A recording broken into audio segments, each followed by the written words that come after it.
Beliau memang ulama besar, tapi beliau bukan mufti, bukan mufti kerajaan, bukan mufti kerajaan.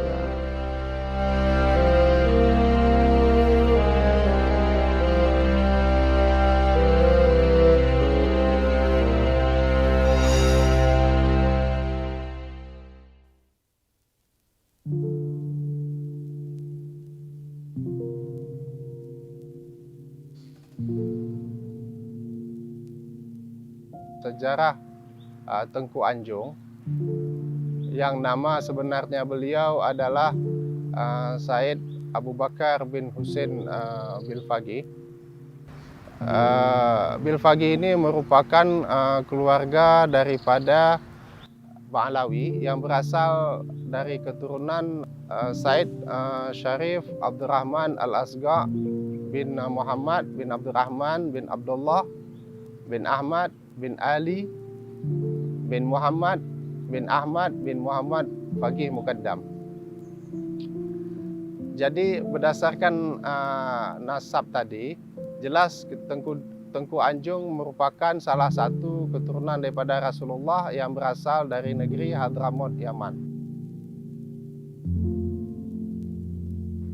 Beliau merupakan ulama yang masyhur di Aceh pada abad ke-18.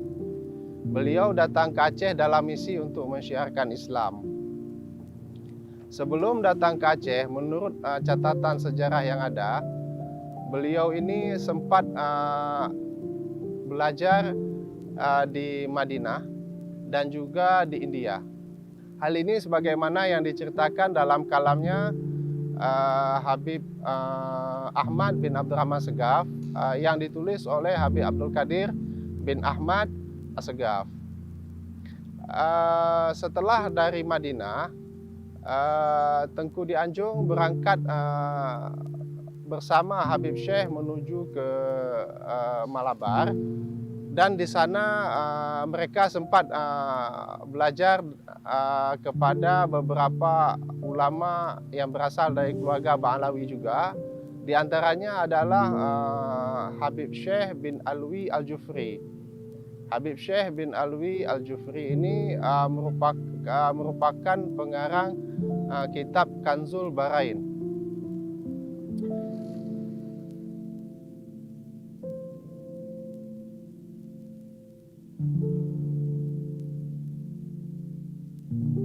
Beberapa tahun Habib Abu Bakar bin Husain Bilfaqih berdiam diri di Malabar, kita dapat memperkirakan bahwa beliau datang ke Aceh itu diperkirakan lebih kurang pada tahun 1750-an, pada masa dinasti Bugis berkuasa di Aceh.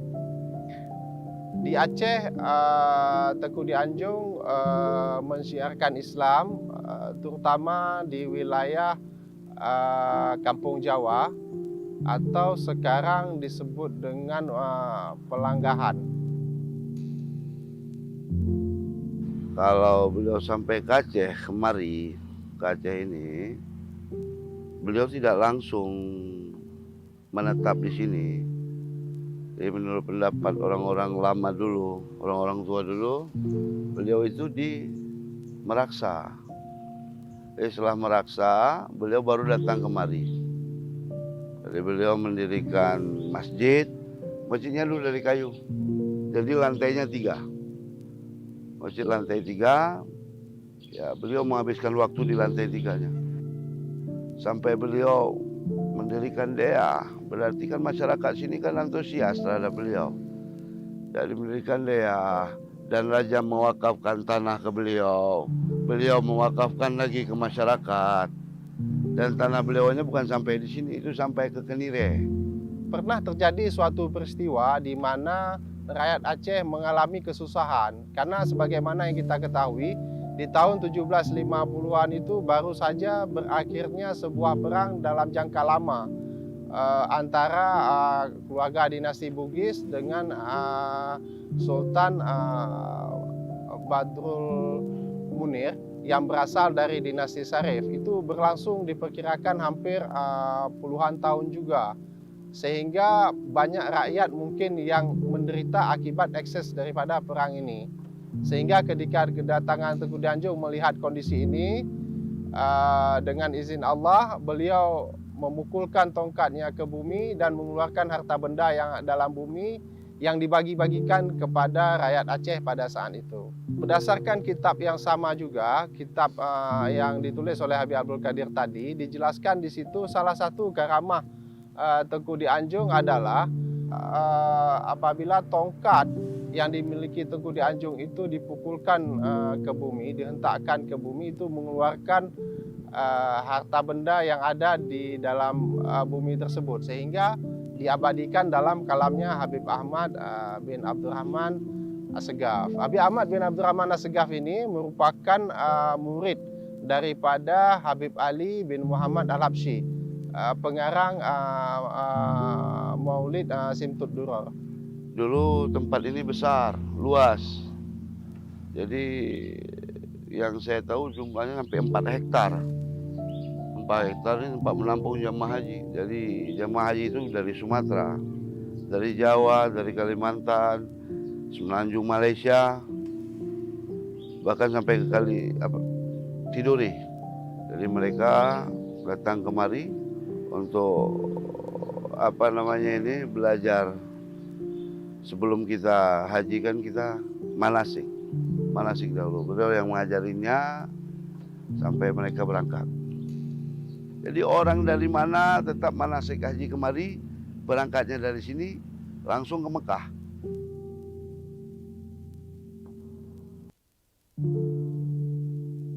Kami meyakini bahwa beliau mengembangkan Taregah Al-Alawiyah atau dikenal juga dengan Taregah Ba'alawi. Taregah Ba'alawi ini diasas oleh As-Sayyid Asy-Syarif Al-Imam Al-Faqih Al-Muqaddam Muhammad bin Ali Al-Husaini. Jadi beliau merupakan salah satu tokoh sufi besar pada zamannya, di mana Taregah Alawiyah ini pada tahap awalnya bersifat tertutup atau dikenal dengan khumul. Tidak begitu berkembang di luar Hadramut, hanya berkembang di kalangan keluarga Ba'alawi saja. Kami meyakini bahwa Tengku Ancung sanad ilmunya juga kembali kepada Habib Abdullah bin Alwi Al-Haddad. Secara sanad ilmu saya belum menemukannya dalam artian secara manuskrip. Tetapi kalau kita lihat guru beliau tadi yang saya sebutkan, Habib atau Said Syekh bin Alwi Al-Jufri yang ada di Malabar, itu sanad ilmunya kembali kepada Habib Abdullah Haddad. Begitu juga ada beberapa penulis yang menuliskan bahwa Tengku Anjung juga belajar kepada keluarga Bilfaqih, yaitu kepada Habib Abdurrahman bin Abdullah Bilfaqih yang dikenal dengan Al-Alamah Dunia. Menurut catatan yang terdapat di Ashraf Aceh, berdasarkan catatan sejarah di Kedah, dijelaskan bahwa Habib ataupun Sayyid Abu Bakar bin Husain Bilfaqih ini memiliki seorang anak perempuan. Hanya memiliki seorang anak perempuan yang kemudian dikawinkan dengan sepupunya, yaitu Said Syarif Abdullah bin Husain Aidid. Tetapi beliau tidak memiliki keturunan laki-laki sehingga terputus. Beliau hanya memiliki keturunan melalui perempuan.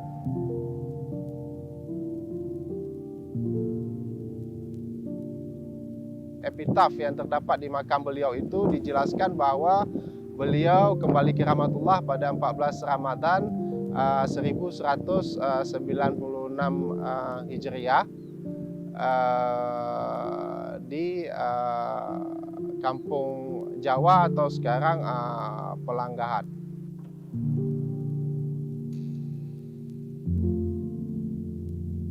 Dan peziarah-peziarahnya pun yang datang dari luar itu seperti yang dari Yaman itu hampir rata ulama datang kemari.